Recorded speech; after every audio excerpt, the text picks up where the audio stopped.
Tara, pasok tayo sa loob. So ito ay motorhome na. So ito yung dinadrive na. At sa taas ng driver side, meron tayong bed. Medyo maluwang nga yung bed na to. So i-unfold lang natin to para maging bed na siya.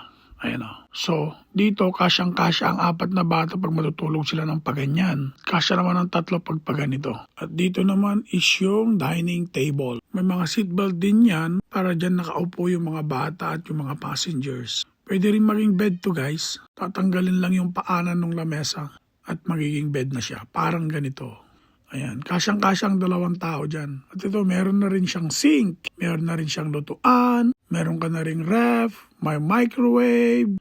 At dito sa likod guys, meron na namang bed. Bunk bed sa taas, may bunk bed sa baba. At meron pang malit na cabinet dyan sa gilid.